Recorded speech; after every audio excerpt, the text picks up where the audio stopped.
Pueblo se sumerge en una de las 3 villas de las Encartaciones en Portugalete, una hermosa localidad vasca. Vamos a ubicarla en el mapa. Eva Landín. El municipio de Portugalete se asienta en la provincia de Vizcaya, al noroeste de la capital provincial. La ciudad se extiende por el Bajo Nervión, sobre la orilla izquierda de la desembocadura de la ría de Bilbao, a tan solo 2 kilómetros de Santurci. Destaca su importancia como núcleo industrial y portuario, sin que ello reste ese atractivo que le dan a la localidad las calles y construcciones que todavía conservan la soledad de antaño.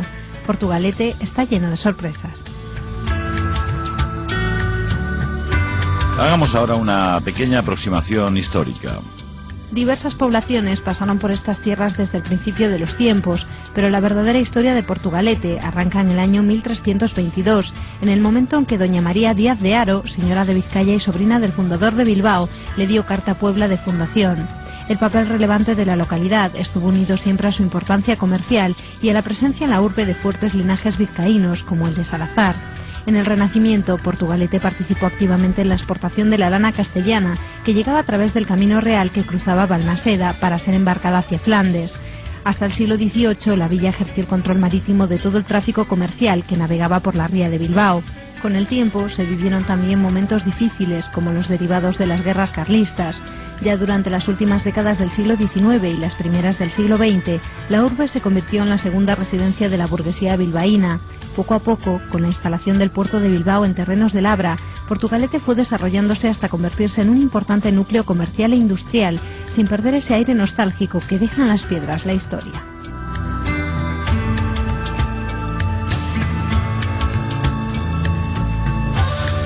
Vamos a desarrollar estos apuntes históricos gracias a los buenos conocimientos de don Roberto Hernández, el archivero de Portugalete. Don Roberto, ¿qué sabemos de esta región desde antes de 1322? ¿Quién la pobló? ¿Quiénes eran los habitantes? Bueno, la verdad se ha dicho es que anteriormente a esta fecha de 1322 las noticias referentes a Portugalete son muy escasas, se puede hablar muy poquito, se pueden decir poquitas cosas. Hombre, lo que es cierto es que antes del 11 de junio de 1322, cuando doña María Díaz de Haro, primera llamada la Buena, señora de Vizcaya, decide fundar el villazo Portugalujo, lógicamente es porque ya existía aquí un núcleo poblacional de importancia, existía un conjunto de personas que se dedicaban a variadas actividades, pero fundamentalmente podemos cifrarlas estas en el practicaje de la ría y en el comercio. Ya en el 1300, cuando el tío de doña María, don Diego López de Haro V, llamado el Intruso, señor de Vizcaya, funda Bilbao, hay una cita, una frase de la Carta Puebla bilbaína, del privilegio fundacional de la capital vizcaína, en la que se dice en nuestro antepuerto de Portugalete. Esa quizás sería un poco la primera cita, digamos, no espuria, la primera cita fidedigna o fehaciente de Portugalete. Es decir, que se consideraba Portugalete como si dijéramos como la antesala de Bilbao.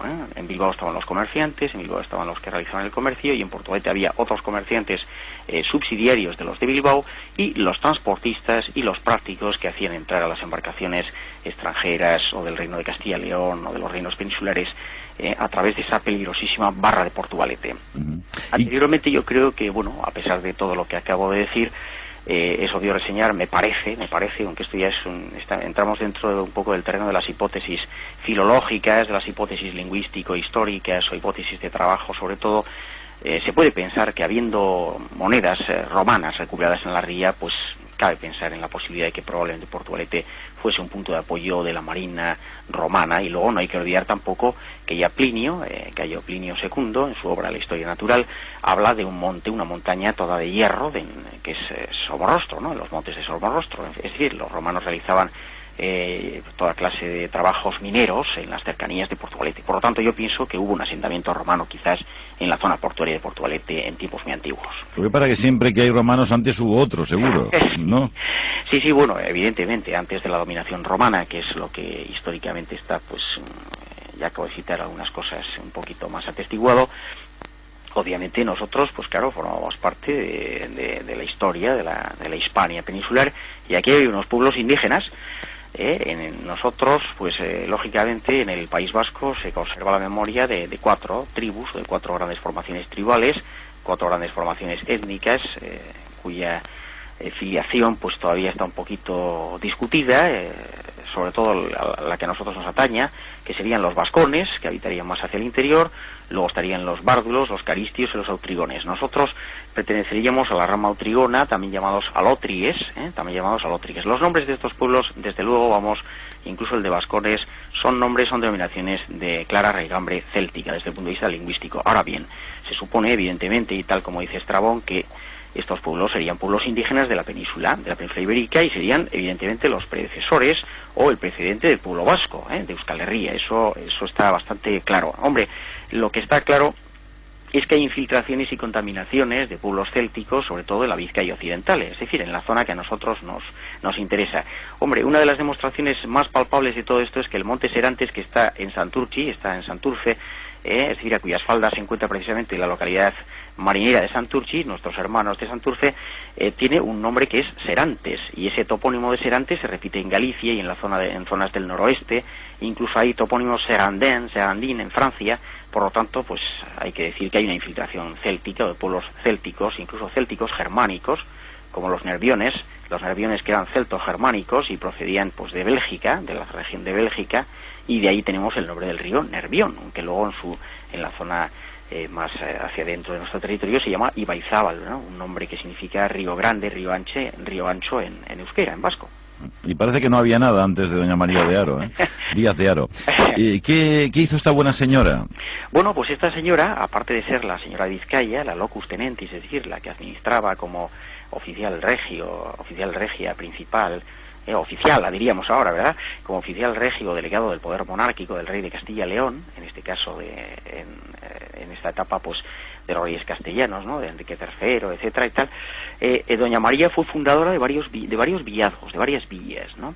Entonces, entre ellas la nuestra, el 11 de junio de 1322, que es cuando otorga el privilegio fundacional, pero ese privilegio fundacional, tal como dice luego en uno posterior, en el que doña María lo comenta o lo cuenta, se cayó en agua et se estragó. ¿Por qué? Pues porque ellos realizaban lo que se llama una demostración de respeto o de veneración a lo que les otorgaba su señor, es decir, los municipios, el justicia y regimiento, el alcalde y los regidores del ayuntamiento de Portugalete, y se les cayó en agua. Por lo visto debían estar celebrándolo, debían estar muy contentos, un tanto alegres, y el documento se cayó en agua y se perdió, era el pergamino. El segundo también. Nosotros lo que conservamos actualmente en el Salón de Plenos del ayuntamiento de Portugalete es un documento del rey Juan II de Castilla y León del 21 de agosto de 1432. En realidad es una ratificación, una corroboración de ese privilegio fundacional, de esa Carta Puebla inicial de doña María. Y doña María, pues claro, era la representante del pueblo regio, como digo, y se enfrentaba y quería fundar villas precisamente como puntos de apoyo contra los señores, los parientes mayores, los jaunchos o undiquis, es decir, aquellas oligarquías rurales que tuviesen o no derecho jurisdiccional sobre sus vasallos o súbditos, para poder tenerles un poco contenidos y enfrentarse a ellos. Precisamente estamos en la etapa, sobre todo luego, ya en esta época comienza un poquito, pero después se sucede la etapa de la reacción antiseñorial, de la reacción nobiliaria y de las famosas guerras de bandos o banderizos vascos. Porque en este tiempo ya tenemos fundada la localidad, ¿verdad? Hay que buscarle argumentos para poder desarrollar esa población, es decir, modus vivendi, ¿no? Entonces, ¿en qué se basa ese modus vivendi? ¿En el comercio? Bueno, la Carta Puebla, en primer lugar, la Carta Puebla o privilegio fundacional es una especie de pacto entre la señora de Vizcaya, la señora principal de Vizcaya, como la noble principal, era viuda del infante don Juan, que pertenecía a la familia real, a la familia gobernante de Castilla y León, y los pobladores de Portugalete, que como he dicho anteriormente, pues fundamentalmente se dedicaban a labores de tipo comercial en la ría, al practicaje también, a revolcar las embarcaciones comerciales extranjeras o con nacionales que entraban en la ría. A remo, supongo, ¿no? Bueno, a remo y a vela, mayormente las más importantes a vela, porque eran barcos grandes, eran barcos de transporte. No obstante, por supuesto, los portugalujos, como todos los vascos y muchos pueblos costeros, pues se han dedicado con sus zabras y sus pinazas y embarcaciones más pequeñas, las antiguas y precedentes de nuestras traineras, de nuestras regatas de traineras, pues se dedicaron también a la pesca de la sardina, a la pesca de la anchoa, a la pesca del verdel, en fin, de todos estos, del chicharro, de todos estos pescados tan conocidos en nuestras costas. Y evidentemente doña María lo que realiza es un pacto, es decir, digamos que ratifica o corrobora una realidad preexistente, una puebla preexistente con unas actividades determinadas que eran las que acabamos de citar. Esto es, ¿y qué es la Carta Puebla? La Carta Puebla es una especie de constitución, una especie de código legal, una especie de estatuto de autonomía, valga la expresión, es decir, un conjunto de leyes o de cláusulas por las cuales se han de regir los pobladores. Y además le concede una cosa muy importante, y es un gran privilegio comercial, los privilegios de carga y descarga, es decir, le concede el privilegio jurisdiccional comercial desde la zona occidental de Vizcaya, desde Lemón y Arminza prácticamente hasta Erandio y Luchana, por la parte de la margen derecha del área del Nervión, y por la parte de la izquierda, de la margen izquierda del área del Nervión, desde Musquis, desembocadura del río Barbaduno, río Mayor, hasta el Haya de Zubileta, que es el límite jurisdiccional entre los municipios de Baracaldo y de Bilbao. Muy bien, ahora vamos a desarrollar un poquito la historia. ¿Qué va pasando con el tiempo? De acuerdo. Bueno, pues luego después la figura más importante que podemos citar es la de Lope García de Salazar. Lope García de Salazar nació en San Martín de Muñatones, en Musquis, como decimos nosotros, en el año 1399 y murió en 1476. Y además murió en Portugalete. Fue preboste de la villa de Portugalete. Ya desde el año 1424, al parecer su padre Ochoa ya fue preboste de la villa de Portugalete y luego él heredó la prebostad. ¿Qué es la prebostad? La prebostad es prácticamente el cargo más importante por encima del alcalde en la villa de Portugalete. El preboste, o praepositus, es una palabra que viene del latín, el que está colocado por delante. Praepositus quiere decir que es un oficial de la región, incluso del señorío, y es una concesión regia, es una concesión real, vitalicia, de carácter vitalicio, por la cual él controla toda la entrada de los comercios, de las mercaderías y de los géneros fraudulentos en los barcos. Es decir, que él va a visitar los barcos, lleva unos escribanos, unos alguaciles y cobra unas tasas o derechos. Y además se preocupa del carcelaje, se preocupa de la cárcel, es decir, del establecimiento de la cárcel, la aprehensión de aquellos delincuentes, más que nada por ese tipo de delitos comerciales y delitos de variada laya. Y bueno, además es que es el primer historiador, el primer cronista de Vizcaya, historiador y cronista que escribió una crónica de Vizcaya y sobre todo un libro titulado Las Buenandanzas y Fortunas, que lo redactó entre 1471 y 1476, fecha de su muerte, y lo redactó a caballo de su casa torre, la casa torre principal de su mayorazgo, de su solar, en San Martín Muñatones y Portugalete. En fin, no me quiero extender más en este aspecto, sería muy largo. Es una obra historiográfica de gran calidad y luego además pues cuenta toda la guerra de bandos entre los oñacinos y los gamboínos, las dos parcialidades vascas. Después la historia de Portugalete fundamentalmente discurre, como muy bien habéis comentado vosotros, en el resumen que habéis dado anteriormente al principio de esta entrevista, pues a través del comerciando con la lana que salía de Castilla, de la Universidad de Mercaderes y Casa de Contratación de Burgos, y el hierro de Vizcaya que iba a Flandes. Es decir, que nosotros ya empezamos a poner nuestra pica en Flandes, pero de una manera más bien simbólica y comercial. Ya en el siglo XV había cónsules portugalujos pertenecientes a la nación española en las ciudades principales flamencas, por ejemplo en Brujas, ¿no? En esos centros grandes, emporios comerciales bajo medievales. Y después, pues sí, la afluencia en la segunda mitad del siglo XVI, la afluencia de barcos, la construcción de barcos, de galeones para la monarquía, para realizar la carga de Indias y traer la plata y el oro de América, para fomentar y subvencionar las actividades políticas y militares de la monarquía hispánica. Portugalete tuvo una gran actuación. En el siglo XVII podemos decir que es una etapa gloriosa con los 4 grandes almirantes de Portugalete: Cristóbal Mello, Francisco Díaz de la Pimienta, y luego tenemos sobre todo para mí una figura muy querida que es la de Martín de Vallecilla y Fernández de Rasines. Este murió en aguas de Veracruz en agosto de 1635, pero fue precisamente general en jefe de todos los galeones que iban a Indias, que traían sobre todo el oro y sobre todo la plata para la monarquía española, durante el reinado de Felipe III y Felipe IV. Y luego tenemos su hermano Francisco también fue almirante de la flota de Nápoles, su hijo Martín también fue almirante. En fin, son personalidades muy importantes que se trataban de tú a tú con Velázquez y con los reyes, Felipe III, Felipe IV, etcétera. Luego hemos tenido a José Justo de Salcedo de Arauco, otro gran almirante también portugalujo, y después es muy de citar algo que hay que reseñar así, que es la gran figura del general Francisco de Javier de Castaños de Agorri, que es el vencedor de la batalla de Bailén, contra el mariscal napoleónico Dipón. Precisamente hay que citar aquí una anécdota que ilustra bastante a las claras cuál es el carácter portugalujo, que afortunadamente todavía nos sigue caracterizando, y es un poco el espíritu de acogida y la hospitalidad y la humildad, la sencillez.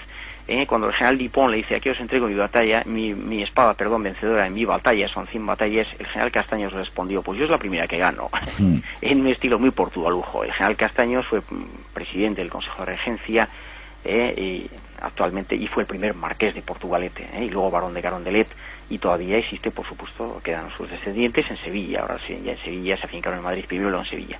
Después, muy bien, habéis citado las dos guerras carlistas. Ajá. Anteriormente también a la invasión napoleónica está la invasión convencional, que fue especialmente violenta en Portugalete, en 1793-1794, la invasión de los robespierristas, de los revolucionarios franceses jacobinos, de la Convención Nacional. El primer asirio carlista, que es curioso que el brigadier carlista don Castor de Andéchaga repite en las dos ocasiones, en 1833 y ya bastante más mayor, en 1873-74, cuando consiguió por fin su sueño, que es entrar en Portugalete. Incluso don Carlos, el pretendiente, entró en Portugalete, subido en su caballo blanco y tal, y después, bueno, pues ya viene la reconquista por parte del gobierno liberal, etcétera, y republicano.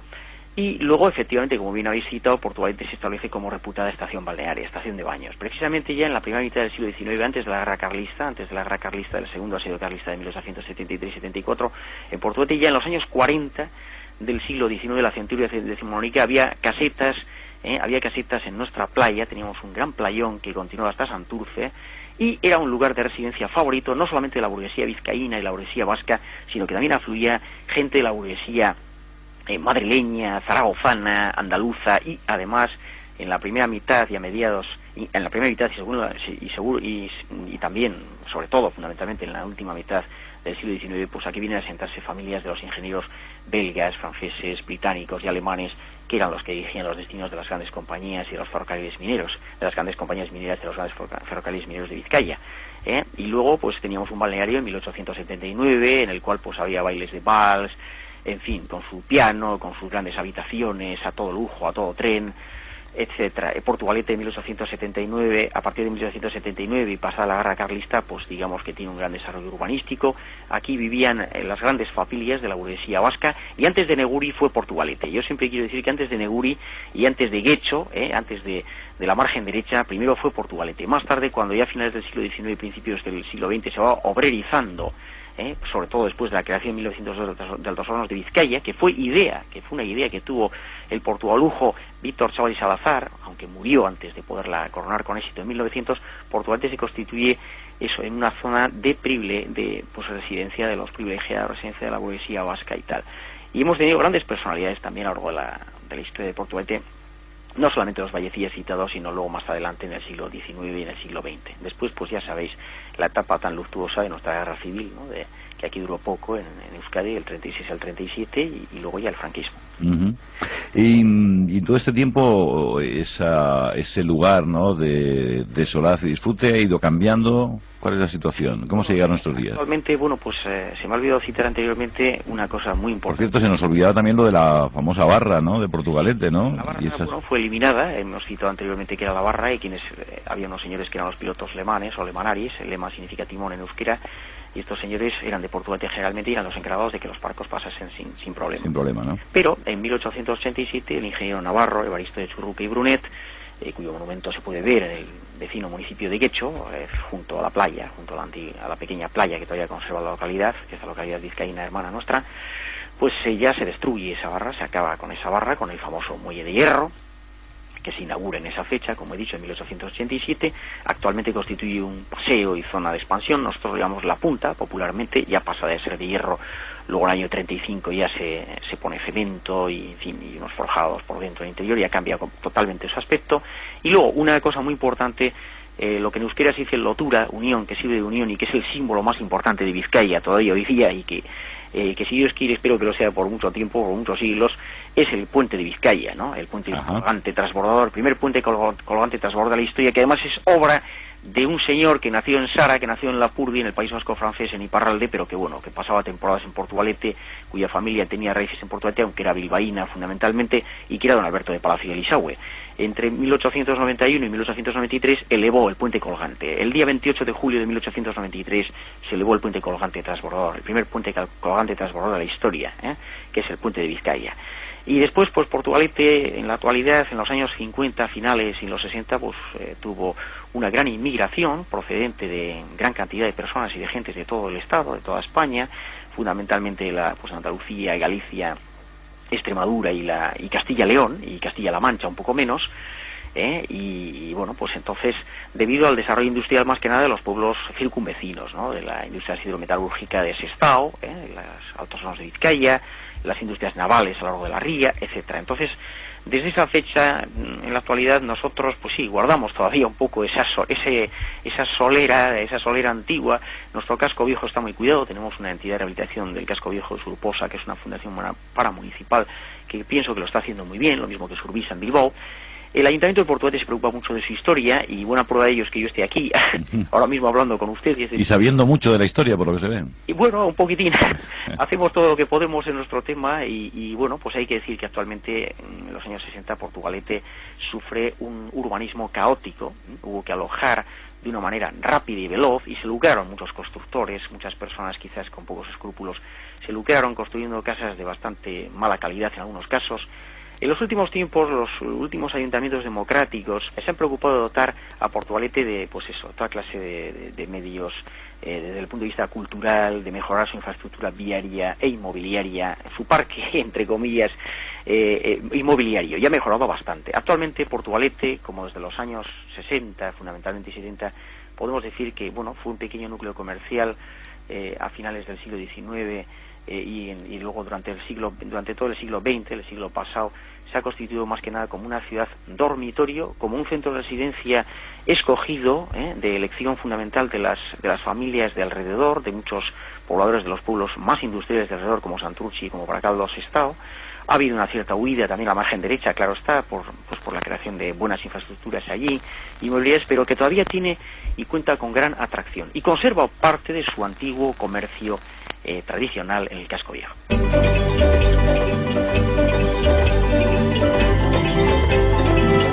Hemos conocido la historia de Portugalete. Y por supuesto, en Portugalete no falta tiempo para los festejos y las celebraciones. Vamos a conocer cuál es la oferta turística de la localidad, con fiestas o sin ellas, a través de la voz de don Francisco Ruiz, el teniente de alcalde.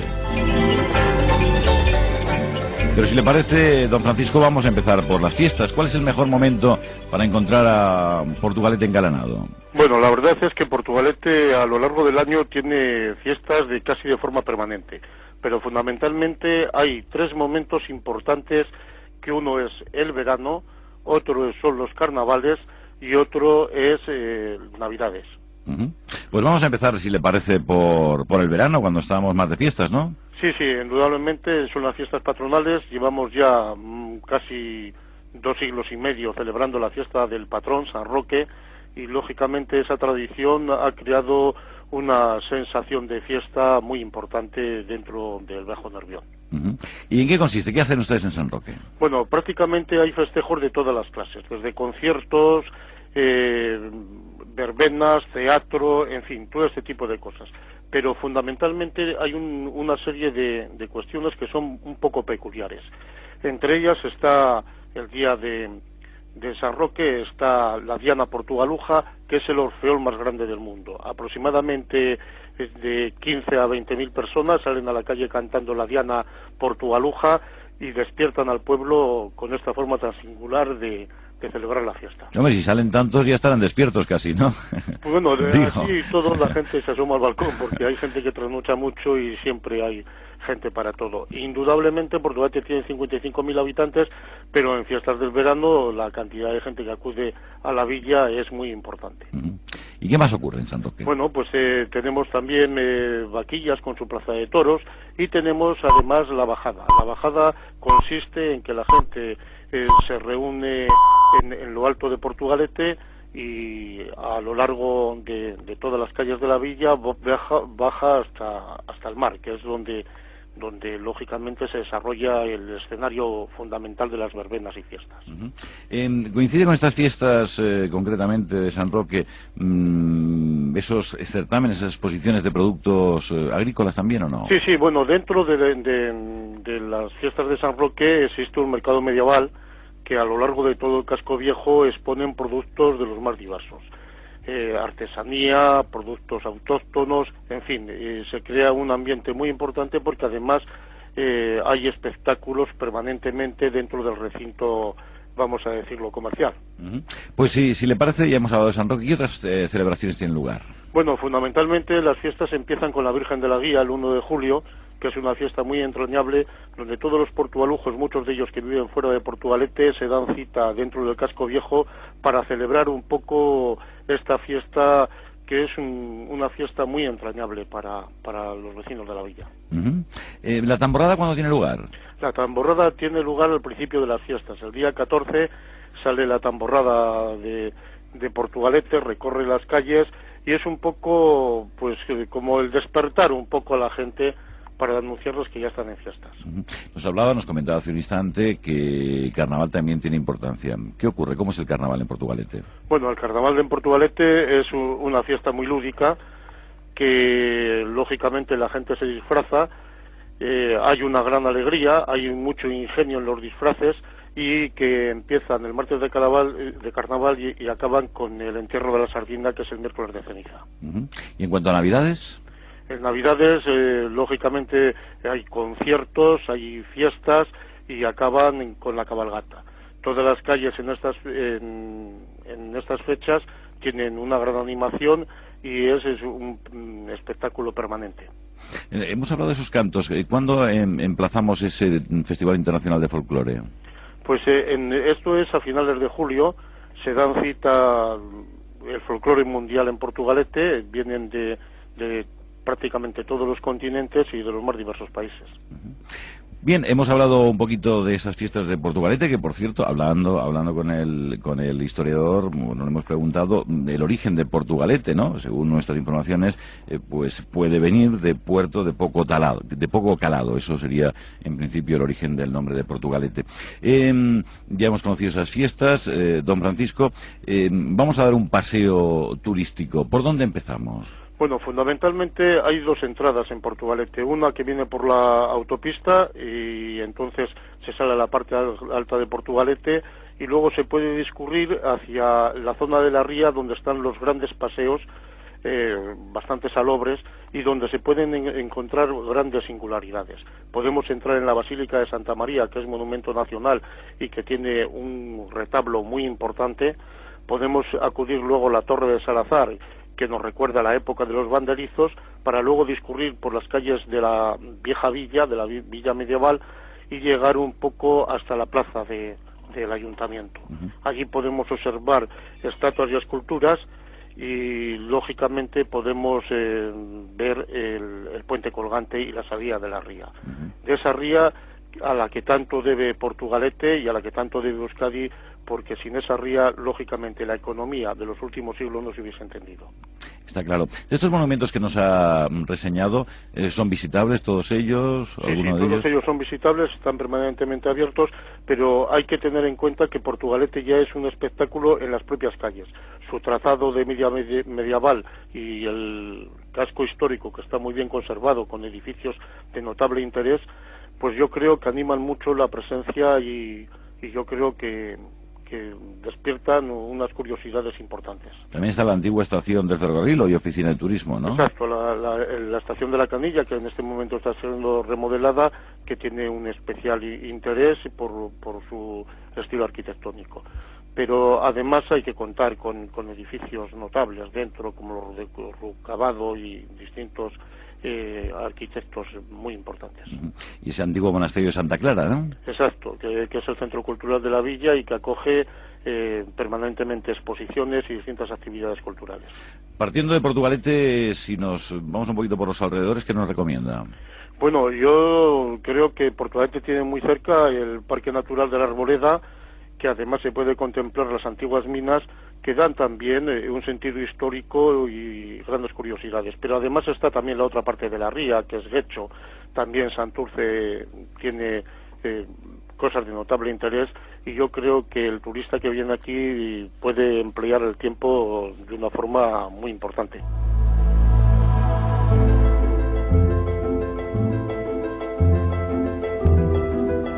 Hemos conocido esas fiestas y esas posibilidades turísticas de Portugalete.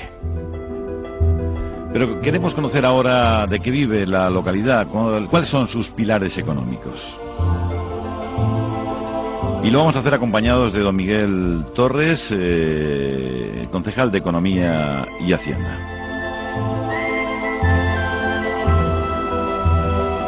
Por cierto, ¿don Miguel o don Miquel? Para los amigos, don Miquel; para la familia, como tengo familia por toda España, pues Miguel. Como usted lo desee, ¿eh? Pues don Miquel mejor. Pues venga, vamos a ello. ¿De qué viven ustedes? ¿Qué hacen para ganarse la vida? Cuéntenos. Pues bueno, pues Portugalete, ante todo, siempre ha sido, dentro de lo que es la comarca de la margen izquierda del Nervión, una comarca plenamente industrial, pues ha sido siempre un municipio de servicios, ¿no? Se puede decir que es el centro comercial de la margen izquierda.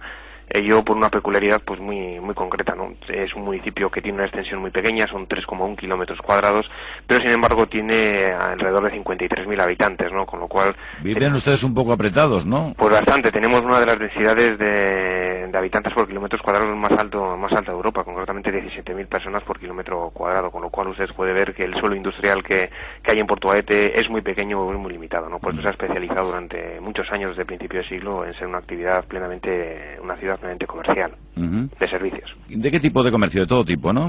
Pues sobre todo comercio minorista, ¿no? Comercio de servicio a la gente, comercio de proximidad, en las cuales, bueno, Portugalete tiene una diversidad desde diferentes tipos de tiendas, tanto de servicios directos de comestibles como de vestidos, de asesorías, de todo tipo de servicios, ¿no? Lo que es ese servicio minorista que se puede dar una atención directa al ciudadano. Porque, de hecho, ya hemos comentado cuando hemos repasado la historia, ¿verdad?, que se llegó a convertir en una ciudad, en una localidad residencial. ¿Sigue en esa línea o eso ha cambiado mucho ya? Sí, generalmente es un municipio en el que la gente no trabaja en Portugalete, trabaja fuera del municipio, porque todas las polígonos industriales, las industrias y grandes empresas pues están ubicadas fuera de la localidad, ¿no? Por tanto, hay una afluencia masiva a horas tempranas de la mañana cuando la gente abandona el municipio para trasladarse a trabajar a otros municipios cercanos a los polígonos industriales y vuelve pues para la tarde, y eso es cuando hay un gran bullicio, una gran vida en el pueblo, ¿no? Eso es debido, bueno, pues que generalmente las personas que trabajan en Portugalete, son de Portugalete, trabajan en el sector industrial, son personas que vinieron, pues en la década de los años 50, 60, pues a trabajar en todas las grandes industrias que había aquí en la margen izquierda, como Altos Hornos de Vizcaya, o la Naval, o Balco Vilco, que con todas las más significativas, y por tanto son personas que normalmente no trabajan en el municipio. Y con ese aluvión, después, ¿cómo quedó conformada la localidad? Me refiero en cuanto a construcciones y demás, ¿con cuidado o sin cuidado? Bueno, pues lo que es la construcción de los años 50-60, pues fue una construcción pues bastante desordenada, ¿no? No había un control exhaustivo en lo que era la planificación de la ciudad, en lo que es la estética del municipio, ¿no? Pero sin embargo, lo bueno que ha tenido Portugalete es que en los últimos años, concretamente en los años 80, 90, pues ha habido una construcción muy planificada, ¿no? Portugalete se ha convertido de ser una ciudad prácticamente desordenada en lo que es el urbanismo a ser una ciudad pues modélica en ese tipo de planificación urbanística, ¿no? Hoy en día pasear por Portugalete se puede decir que no es una ciudad en la que sea un obstáculo pasar por ella. Se ha diseñado edificios bonitos, se ha diseñado manteniendo una estética que hemos querido conservar en Portugalete. Portugalete se puede decir que tiene dos partes significativas. Una es la parte que da la ría del Nervión, a la desembocadura del mar Cantábrico, que es una construcción pues de alto diseño, puesto que bueno, pues son ahí edificios que datan de principios de siglos o incluso anteriores, y luego la parte alta en la cual se había desarrollado todo esa planificación urbanística pues desastrosa, pues se ha logrado dotar al ciudadano de unos espacios y unas viviendas pues dignas de ver y sobre todo de disfrutar.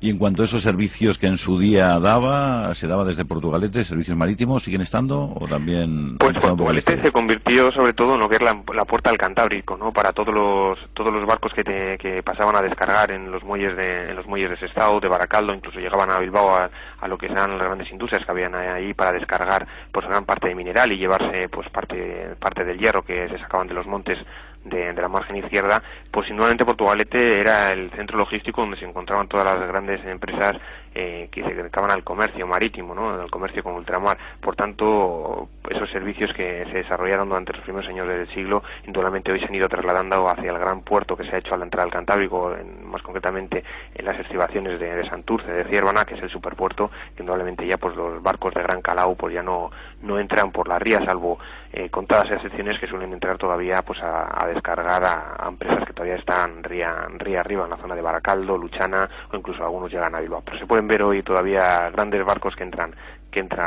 por la ría. ¿Algo de pesca? Pues la pesca lo que queda ya es residual, ¿no? Un poco de añoranza, ¿no? Portugalete también fue un pueblo que se caracterizó sobre todo por tener una gran afición, sobre todo un gran número de personas que se dedicaban a la pesca normalmente de bajura, pesca artesanal, pero sin embargo que esa tradición se ha ido perdiendo y hoy quedan, pues tenemos un muelle en el que hay anclado una serie más que de barcos, de pequeñas barquillas en las cuales todavía la gente sigue pescando de forma artesanal, pero más por ocio que por trabajo. O sea, porque vemos Portugalete se ha convertido en lugar de acogida, ¿no? Dice, aquí os tenemos a todos, dormid bien y cómodos y luego a trabajar fuera. ¿Cómo va eso, no? Sí, lo que pasa es que Portugalete, como te he dicho antes, y para trabajar pues únicamente lo que puede ofrecer es trabajar en el sector servicios, ¿no? Ahí tenemos un polígono industrial que ahora lo estamos desarrollando y que se está construyendo a las afueras de Portugalete. De lo que intentamos es trasladar las actividades industriales que hay dentro del municipio, que suelen ser nocivas y sobre todo suelen ser molestas, trasladarlas fuera del municipio y dotar también de nuevas actividades industriales que esperamos que podamos ofrecer trabajo a esas empresas que se están en este polígono industrial que estamos haciendo, del poco terreno que tenemos, de poder ofrecer pues Portugalete una mano de obra cualificada a las empresas que se quieran instalar aquí. Y por otra parte, pues sí ha sido un lugar de acogida, sobre todo porque estamos desarrollando ahora una amplia actividad en el tema del turismo, pues porque tenemos un puente colgante que es centenario, que es uno de los 11 puentes colgantes o 12 que quedan en el mundo, que es una construcción digna de ver, que es de un constructor discípulo de Eiffel, y sobre todo tenemos el único casco histórico que es en la comarca, porque Portugalete es el pueblo, pues voy a decir, más histórico y más antiguo de los que existen en la comarca. Tiene su fundación pues apenas 22 o 23 años después de Bilbao. Porque si queremos visitar Portugalete, ¿tenemos hoteles también donde podemos residir o tenemos que buscar en el entorno? No, tenemos seguramente uno de los hoteles más bonitos que hay en Vizcaya, ¿no? Que es un hotel que está construido justamente cerca del puerto colgante, en lo que es en la ría del Nervión, en las cuales ofrece unas vistas pues incomparables, ¿no? Fue un hotel que databa de principios del siglo, que es un auténtico emblema de Portugalete, que sufrió un incendio en el año 93, si recuerdo bien, sí, pues en el año 93, que estuvo sin reconstruir durante una serie de años y que el año pasado pues lo pudimos inaugurar para todo el orgullo de Portugalete y sobre todo para todos los turistas que vienen y se pueden alojar en un hotel pues de características señoriales. Había tradición artesanal, también ha desaparecido aquella tradición llamada la jarrillería o la jarrillera. Bueno, aquí en Portugalete generalmente nos conocen como los jarrilleros, ¿no? Somos, además de Portugalete nos dice que somos jarrilleros, ¿no? El emblema pues es esa jarra, una jarra lo que es artesanal de barro, ¿no? Generalmente había también una especie de afición o de servicio artesanal, sobre todo en el tema de la alfarería, que generalmente ya ha ido desapareciendo bastante, o casi hoy en día en el pueblo es bastante residual. Todavía hay una serie de tiendas, de gremios que se dedican a hacer artesanalmente, a trabajar con las manos este producto que es el barro, y que ofrecen unos productos verdaderamente interesantes y bonitos, pero eso ya está quedando ya bastante residual. Ya las nuevas generaciones pues la verdad es que no van cogiendo esos oficios. O sea, unas jarras para beber el chacolí, ¿no? Pues efectivamente, las jarras de barro, además de para beber chacolí, que son unos frutos típicos aquí en Vizcaya, además del vino, por supuesto, es el uso principal que se le daban a estas jarras. Por eso a los portugalutos, nos conocen como jarrilleros. No sé si será por el tema del barro de la jarra o porque bebemos mucho chacolí y mucho vino. Esperemos que sea por lo primero. Y si vamos a Portugalete, ¿qué nos llevamos de recuerdo? ¿Alguna imagen del puente colgante? Pues principalmente todo aquí que viene a Portugalete, indudablemente si hay algo que se tiene que llevar de recuerdo es una imagen o cualquier figura o algo, un recordatorio que nos diga que hemos estado en el puente colgante, ¿no? Y unas buenas fotos, claro.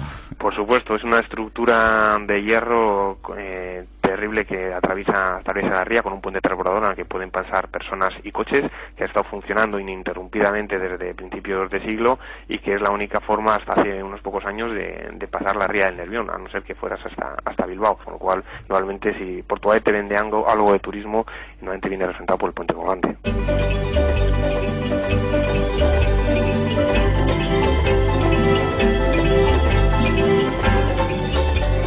Tras hablar de la economía de Portugalete, vamos a acercarnos a otra forma de economía y otra forma del bien o del buen alimentarse. Vamos a hablar de gastronomía.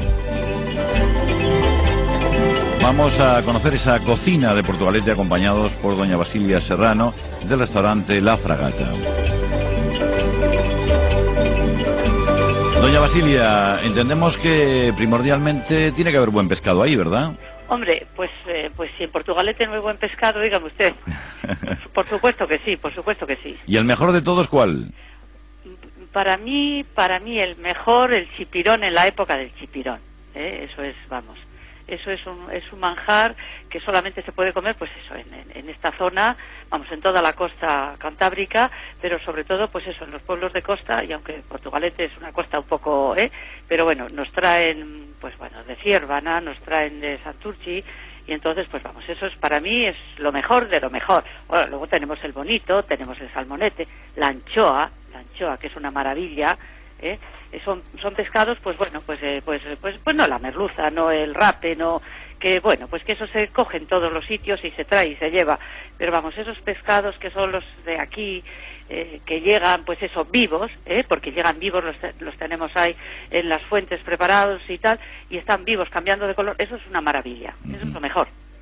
¿Y cómo los hacemos, los chipirones? Ya me ha puesto los dientes largos ya. Bueno, el chipirón, mi marido suele decir que las cosas buenas, no puestas encima de una plancha, ni en una sartén, ni en una cazuela, tirados, están buenos.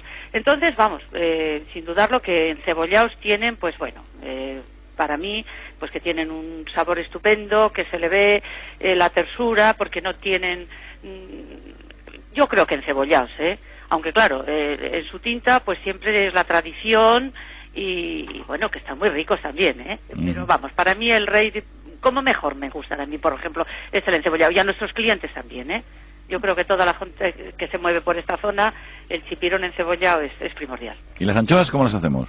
Pues las anchoas, pues fritas, así, aunque yo como soy mujer, soy medio ama de casa, de familia numerosa, pues a mí me gustan rebozaditas, y luego pues en cazuela. Es que la anchoa también es una cosa, la anchoa es como el pimiento. ¿A quién no le gustan los pimientos? Yo creo que no hay nadie que no le gusten los pimientos. Por las anchoas le pasa lo mismo. Se las puede usted poner fritas simplemente, se las puede poner en una cazuela con unos ajitos, como las angulas. Ahora que las angulas han volado, porque casi vamos a vivir del recuerdo, pero... Ahora quedan las gulas, que son otra cosa. No. Yo me dan pena, porque tengo mis hijos que son de dos edades muy diferentes, los mayores y los pequeños, y yo digo que a los pequeños pues me dan pena porque no han conocido lo que han conocido los mayores, comer las angulas, comer esos rodaballos, esas cosas. La gula no tiene nada que ver, yo no las quiero ni como sustituto ni nada. Está muy bien. Bueno, ¿qué más nos recomienda de mar, fruto de mar? De mar, bueno, pues luego el marisco, el quisquillón que es una maravilla. Otra cosa, que estamos hablando de pescados de élite, un poco, ¿no? La anchoa, que casi también es de élite, pero vamos, tienes unas mojarras maravillosas, y son pescados que parece que son pues bueno, pues de menos categoría, pero que son riquísimos, y luego yo casi he tenido que redescubrir el verdel, yo personalmente, porque hacía años que no los comía, y resulta que en 4 años pues he comido montones de veces verdel y chicharro, y de verdad, que son de los pescados que merece la pena probarlos y comerlos, y porque son una maravilla, porque lo que yo digo, todos los pescados nos los traen de todos los sitios, y comes buen pescado, fresco y tal, pero tan fresco y tan rico y tan natural como pueden ser ese tipo de pescados, yo creo que ninguno. Yo creo que tenemos que acostumbrarnos a comer ese tipo de pescados, y dejarnos un poco de, bueno, pues de todas esas merluzas y de todas que por desgracia, pues bueno, pues todas las tenemos que consumir. Estamos hablando de ese pescado llamado azul, ¿no? Exactamente, el pescado ese que antes parecía que era pues eso, de segunda, que no le hacíamos mucho aprecio, y son pescados riquísimos, de verdad, un buen chicharro, un buen verdel, pues una mojarrita, las cabras, todo ese pescado que se pesca, pues eso, en la costa, esos que llegan además eso, pues que llegan casi en un par de horas, eso es lo mejor. En cuanto a platos de cocinado, ¿qué nos recomienda? Bueno, nosotros en la Fragata en concreto somos muy amigos de la caza. Ajá. Mi marido ya es un cocinero, se dice de cierta edad. Pues será, ¿no? de cierta edad. Entonces, pues hacemos una cocina muy clásica, porque, pues bueno, pues estamos hechos a ello, nuestros clientes también, y aunque, pues bueno, que queremos algunas veces hacer alguna cosita, pero somos muy clásicos. Y sobre todo con la caza, mi marido es un enamorado de prepararla, tiene sus escopetas y esas cosas, pero cazar caza poco, Que se lo cacen, ¿no? Sí, preparan mucho. Entonces, pues hombre, la becada es, pues yo creo que es casi la reina de la caza, pero bueno, nosotros aquí hacemos de todo, desde los escabechados, pues el conejo, otra caza que se conoce menos, que la gente es reticente a comerla, es la liebre, quizás porque nos parece que es como conejo, y entonces parece que le hemos perdido, pero la liebre, un cibe de liebre es riquísimo, son sabores completamente diferentes y la caza es muy rica. Nosotros llevamos muchísimos años, muchísimos años preparando, y lo que es curioso es que cada vez nosotros la vendemos más, y de hecho nosotros antes hacíamos solamente una semana de caza y ahora pues la extendemos a toda la temporada, porque, o sea, toda la temporada, y quizás muchas veces hasta se alarga porque siempre hay monterías y cosas, y entonces pues nosotros, porque es que la caza tiene mucha aceptación, o sea, que es que, vamos, que a la gente le gusta. A la gente le gusta. Y en cuanto a, no sé, esos platos de cuchara, no sé, judías, ¿qué tenemos? ¿Qué nos recomienda así como primer plato? Seguimos haciendo, ya digo, como somos muy clásicos, pues ponemos alubias, no hacemos la clásica alubiada que hace muchos años que ya dejamos de hacerla, pero todos los días de la semana se pone un plato de cuchara, o de media cuchara, pues una paella, seguimos haciendo menestras de verduras, seguimos con las alubias, se pone purrusalda, o sea, todos los días hay un plato de cuchara, porque la cuchara no tiene que desaparecer, la cuchara es la cuchara. A ver, se van ustedes más por los segundos, ¿no? Bueno, no. A mí hay cosas que se venden solas y hay cosas que la gente... y además piense que cada día se come más fuera, entonces nosotros trabajamos con una serie de público entre semana pues que tiene que comer todos los días fuera de casa. ¿Y hay cosa más aburrida que la comida de los restaurantes? Pues la verdad es que... Oiga.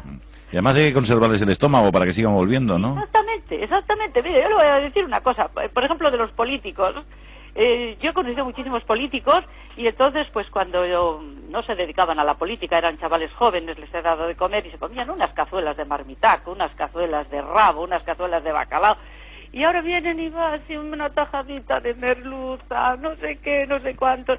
Quiero decir que comer fuera de casa pues es muy aburrido. Hombre, es un placer cuando comes pocas veces y dices, bueno, pues me voy a esa cocina diferente, pero la cocina más rica es la cocina de todos los días, es la cocina que la puedes comer, que te la prepara tu madre. ¿A quién no se acuerda de un plato de su madre? Todos nos acordamos, y esa es la que menos aburre, y esa es la que menos cansa, y esa es la que a diario es la que más agradece la gente. Y es la que hacen ustedes, ¿no? Y es la que hacemos nosotros. Lo cual es de agradecer, valga la redundancia, ¿no? Fíjate que mi marido es de los cocineros que están en activo más mayores de Vizcaya, O sea que... Eso quiere decir que come bien también él, ¿no? Es el que mejor vive. Yo, de verdad. Y además de lo cual me alegro. El que mejor come y el que mejor bebe. Eso está muy bien. De postres, ¿qué tenemos? Bueno, doña Basilia. De postres. Yo como soy alavesa, pues entonces yo, pues mi postre principal es el gosúa. ¿Cómo es? El gosúa, pues que mucha gente cree que el gosúa es una cuajada, pues no. El gosúa, pues es pues un preparado, pues a base de bizcocho, un poquito de nata, una crema inglesa con caramelo y unas nueces. Y bueno, pues es eso y la panchineta. La panchineta, que es un hojaldre también relleno con crema y va acompañado con unas natillas, con unas pasitas al ron, pues que está también muy rico porque el hojaldre sale caliente, crujiente. Y otra cosa de los antiguos, el soufflé. El soufflé, pues nosotros lo seguimos haciendo, pero muchísimo, que no se hace en muchos sitios porque es un poco engorroso, te rompe un poco la marcha de la cocina. Pero bueno, nosotros seguimos haciendo muchísimo el soufflé y además, pues eso, nos gusta hacerlo porque es como a la gente, cuando tú quieres invitar a alguien y le quieres como obsequiar, pues parece que un soufflé es como muy de agradecer y muy de obsequiar a esa otra persona, no la clásica tarta o yo qué sé, es ese postre pues es hecho con cariño al momento, diferente. ¿Y este sí que lo toman los comensales habituales? Sí. Sí, ¿no? Claro. Sí. Y en cuanto a vinos, ¿qué le ponemos? ¿Con qué bebemos para comer todo esto? Ya le he dicho que soy alavesa. Y como soy alavesa, vinos de Rioja alavesa. Bueno, de toda la Rioja, Lo que pasa que, claro, oiga, es que yo voy a heredar una viña de mis padres, que mis padres viven todavía en La Guardia, entonces, claro, hay que... Nosotros trabajamos básicamente con vinos de Rioja. Pero chacolí habrá que tomar, Bueno, ¿no? espere, que no me ha dejado terminar. Ah, bien. Oiga, yo conocí el chacolí cuando era niña, en la Rauri, y era pues un vino malo, una cosa que se hacía con las 4 parras que había en el colegio donde yo estaba interna, y entonces pues era un vino malo, era una cosa malo, pues como aquella sidra, y ahora no, ahora hay que descubrirse, ahora hay que descubrirse, está muy bien hecho, está muy rico, está muy bien hecho, y entonces pues nosotros poquito a poco pues lo vamos nosotros, en nuestros clientes, porque piensa usted que la margen izquierda sigue siendo la margen izquierda. Bueno. Entonces, pues son un poquito más reacios, porque además mi clientela también es un poquito de una cierta edad y tiene sus costumbres, pero yo desde luego lo trabajo con cariño. Además tengo un gran amigo, Luciano Uriarte de Fica, que hace un chacolí muy rico, y bueno, pues yo tengo el chacolí de Luciano, y bueno, y tengo también de más marcas, Bueno, pues es muy rico, y además para empezar con los platos que nosotros tenemos de marisco, porque tenemos un pequeño vivero y tal, pues está muy bien, bueno, y para todo, no solamente para el marisco, pero por ahí empezamos, nosotros por ahí empezamos. Bien comidos, dejamos Portugalete con la letra de una canción popular que bien define esta tierra. Ay, tierra vasca, rincón de ensueño, con mar y montes, con bruma y sol. Ay, tierra vasca, con tu recuerdo mantengo el fuego de mi ilusión. Que Dios no quiera que muera lejos, sin ver tus prados y tu verdor. Ay, tierra vasca, rincón querido, cómo te añora mi corazón. Cuando es la noche oscura me acuesto a descansar. El ritmo de un zorcico me suele acariciar. Oigo vibrar el chistu en su viril cantar. Y una armonía nueva que da alegría y hace llorar. Tribus de 4 grandes formaciones tribales, 4 grandes formaciones étnicas, cuya filiación pues todavía está un poquito discutida, sobre todo la que a nosotros nos ataña, que serían los vascones, que habitarían más hacia el interior, luego estarían los bárdulos, los caristios y los autrigones. Nosotros perteneceríamos a la rama autrigona, también llamados alótrigues, Los nombres de estos pueblos, desde luego, incluso el de vascones, son denominaciones de clara raigambre céltica desde el punto de vista lingüístico. Ahora bien, se supone, evidentemente, y tal como dice Estrabón, que estos pueblos serían pueblos indígenas de la península ibérica, y serían evidentemente los predecesores o el precedente del pueblo vasco, de Euskal Herria. Eso está bastante claro. Hombre, lo que está claro es que hay infiltraciones y contaminaciones de pueblos célticos, sobre todo en la Vizcaya occidental, es decir, en la zona que a nosotros nos interesa. Hombre, una de las demostraciones más palpables de todo esto es que el monte Serantes, que está en Santurchi, está en Santurce, es decir, a cuyas faldas se encuentra precisamente la localidad marinera de Santurchi, nuestros hermanos de Santurce, tiene un nombre que es Serantes, y ese topónimo de Serantes se repite en Galicia y en zonas del noroeste, incluso hay topónimos Serandes. Pueblo se sumerge en una de las 3 villas de las Encartaciones en Portugalete, una hermosa localidad vasca. Vamos a ubicarla en el mapa. Eva Landín. El municipio de Portugalete se asienta en la provincia de Vizcaya, al noroeste de la capital provincial. La ciudad se extiende por el Bajo Nervión, sobre la orilla izquierda de la desembocadura de la ría de Bilbao, a tan solo 2 kilómetros de Santurci. Destaca su importancia como núcleo industrial y portuario, sin que ello reste ese atractivo que le dan a la localidad las calles y construcciones que todavía conservan la soledad de antaño. Portugalete está lleno de sorpresas. Hagamos ahora una pequeña aproximación histórica. Diversas poblaciones pasaron por estas tierras desde el principio de los tiempos, pero la verdadera historia de Portugalete arranca en el año 1322, en el momento en que doña María Díaz de Haro, señora de Vizcaya y sobrina del fundador de Bilbao, le dio carta a Puebla de fundación. El papel relevante de la localidad estuvo unido siempre a su importancia comercial y a la presencia en la urbe de fuertes linajes vizcaínos, como el de Salazar. En el Renacimiento, Portugalete participó activamente en la exportación de la lana castellana, que llegaba a través del camino real que cruzaba Balmaseda para ser embarcada hacia Flandes. Hasta el siglo XVIII, la villa ejerció el control marítimo de todo el tráfico comercial que navegaba por la ría de Bilbao. Con el tiempo, se vivieron también momentos difíciles, como los derivados de las guerras carlistas. Ya durante las últimas décadas del siglo XIX y las primeras del siglo XX, la urbe se convirtió en la segunda residencia de la burguesía bilbaína.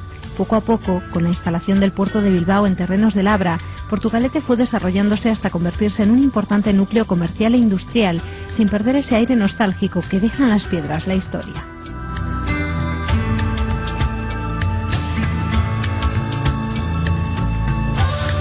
Vamos a desarrollar estos apuntes históricos gracias a los buenos conocimientos de don Roberto Hernández, el archivero de Portugalete. Don Roberto, ¿qué sabemos de esta región desde antes de 1322? ¿Quién la pobló? ¿Quiénes eran los habitantes? Bueno, la verdad sea dicha es que anteriormente a esta fecha de 1322 las noticias referentes a Portugalete son muy escasas, se puede hablar muy poquito, se pueden decir poquitas cosas. Hombre, lo que es cierto es que anteriormente yo creo que, bueno, a pesar de todo lo que acabo de decir, es obvio reseñar, me parece, aunque esto ya es entramos dentro de un poco del terreno de las hipótesis filológicas, de las hipótesis lingüístico-históricas o hipótesis de trabajo, sobre todo, se puede pensar que habiendo monedas romanas recuperadas en la ría, pues cabe pensar en la posibilidad de que probablemente Portugalete fuese un punto de apoyo de la marina romana, y luego no hay que olvidar tampoco que ya Plinio II, en su obra La Historia Natural, habla de un monte, una montaña toda de hierro, que es Somorrostro, ¿no? Los montes de Somorrostro. Es decir, los romanos realizaban toda clase de trabajos mineros en las cercanías de Portugalete. Por lo tanto, yo pienso que hubo un asentamiento romano quizás en la zona portuaria de Portugalete en tiempos muy antiguos. Porque para que siempre que hay romanos antes hubo otros, seguro, ¿no? Sí, bueno, evidentemente, antes de la dominación romana, que es lo que históricamente está, pues, ya acabo de citar algunas cosas un poquito más atestiguado. Obviamente nosotros, pues claro, formamos parte de la historia de la Hispania peninsular, y aquí hay unos pueblos indígenas. En nosotros, pues lógicamente en el País Vasco se conserva la memoria de antes del 11 de julio de 1322, cuando doña María Díaz de Haro, primera llamada la Buena, señora de Vizcaya, decide fundar el Villazgo Portugalujo. Lógicamente es porque ya existía aquí un núcleo poblacional de importancia, existía un conjunto de personas que se dedicaban a variadas actividades, pero fundamentalmente podemos cifrarlas estas en el practicaje de la ría y en el comercio. Ya en el 1300, cuando el tío de doña María, don Diego López de Haro V, llamado el Intruso, señor de Vizcaya, funda Bilbao, hay una cita, una frase de la Carta Puebla bilbaína, del privilegio fundacional de la capital vizcaína, en la que se dice en nuestro antepuerto de Portugalete. Esa quizás sería un poco la primera cita, digamos, no espuria, la primera cita fidedigna o fehaciente de Portugalete. Es decir, que se consideraba Portugalete como si dijéramos como la antesala de Bilbao. En Bilbao estaban los comerciantes, en Bilbao estaban los que realizaban el comercio, y en Portugalete había otros comerciantes subsidiarios de los de Bilbao, y los transportistas y los prácticos que hacían entrar a las embarcaciones extranjeras o del Reino de Castilla y León o de los reinos peninsulares a través de esa peligrosísima barra de Portugalete.